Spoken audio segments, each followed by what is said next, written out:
You know what's cool is I've talked to a few people that came here and became Bitcoiners here. Hmm. They came for other reasons. They heard what was going on and they weren't even into Bitcoin. They became Bitcoiners here. And so when you think of this Renaissance idea of like, imagine people start coming down for music or architecture or whatever we want to say.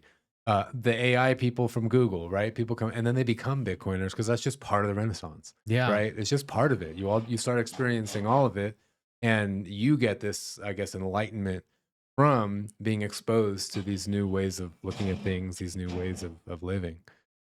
Yeah. Yeah. It's contagious. Definitely. Yeah. So back to so that's the Bitcoin. That's the Bitcoin layer. And then you could say after that, perhaps, I mean, we haven't really flushed this out, right? But you got the security, you got the sound money, and then at the moment, you got an administration that's very supportive of more like decentralized policies and creating more options for decentralization. And we have a few examples of that. So obviously there's Bitcoin, which is fuck you money, right? You can control it. The bank can't freeze it or take it away. And then you got them removing or at least suspending a lot of taxes and tariffs for tech companies for like Food. infrastructure. We'll get to that, but like there's AI companies, tech companies. If you're doing like solar stuff, energy stuff, there's a 0% import tax, right? And Google this if you want to learn more, but they're very, very progressive in these policies. So if you want to start a startup here, you can essentially import all the equipment you need at a 0% tax, which is crazy in Latin America, Yeah. especially anything technological. Yeah. Yeah. And a lot of times too, if you just work like with those companies, you can actually get those tax breaks too, which is really cool. So that is another way of providing a platform for free market competition. So it's like cool. Now companies and startups can exist here and compete with Silicon Valley, Yeah. right? Because they're in that environment. Yeah. So it acts as a natural magnet for builders, for entrepreneurs. Yeah, and that's huge. And so That's also part of the bottom up renaissance, right? And it's also part of creating the conditions for a bottom up renaissance to occur. right. So once again, this isn't about the administration doing it. No, it's about just the conditions that you need that are required for the right people to come and start building things. Yeah. And so, like, just to backtrack a little bit, there was criticism, and I still see it about Bitcoin adoption in El Salvador. So they made it legal, but the government didn't teach them how to do anything. There was Chivo Wallet, which is kind of not very good. And people associate Bitcoin with Chivo Wallet, which is a very poor user experience all around for most people. And so, but that's the thing. It wasn't the government's responsibility to do all that, to teach you how to onboarding people to Bitcoin, put billboards up. But thanks to Bitcoin being legal tender, you have organizations like My First Bitcoin coming in and actually starting out whole organizations, whole operations to educate people on Bitcoin. And now parts of the government are actually forking My First Bitcoin's GitHub to teach Bitcoin in schools, which is insane. Which is really cool. Yeah.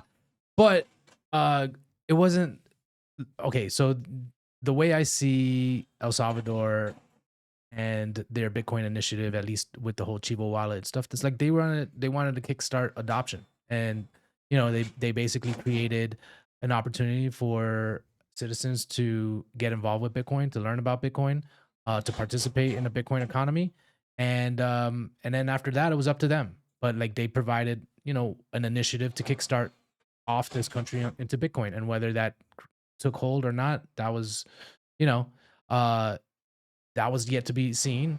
And but it also provided a big signal to the world that hey, we're serious. Like look how far we're willing to go. Yeah, and it's kind of like a ends justify the means thing. And I'm just saying, I read criticisms from mostly expats about that whole Bitcoin rollout here. Everyone's gonna complain about Yeah, but something. it's like it's not about that. It's not about the rollout and all. No, no, no. It's about now it's our turn. Yeah. Now it's our turn to do it. And people are doing it. And more people will be doing it. Hmm. It's a beautiful thing. So you mentioned food. So Bukele just announced, I think last week, plans to suspend many food tariffs, like basic food items. I think there was 116 basic food items. And it's a 10-year suspension. So I guess it's not a removal.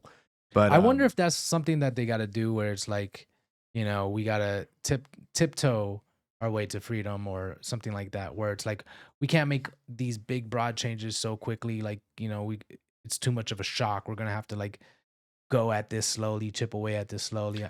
Well, I think, and I've thought about this a lot, and I'm no expert at all in any of this, but like, well, he mentions here that that zero tariff policy would also apply to animal feed, fertilizers, insecticides, herbicides, and other agricultural inputs. So the thing is that like so much food in El Salvador, like bare necessities, like all the meat, right, is like imported from Nicaragua. Mhm. Like it all comes from somewhere else. And so the whole point is like, how can El Salvador start growing its own food, like making its own food so it can be secure in its food supply? Because you Yeah. never know what's going to happen. And that's one thing I always appreciated about like Argentina, which was very close to communism for a long time until recently. And now it's being like deregulated. But everything came from Argentina. Everything you buy to consume there was from Argentina. And if it wasn't, it was super expensive. And that country's so big, people found ways to manufacture it locally.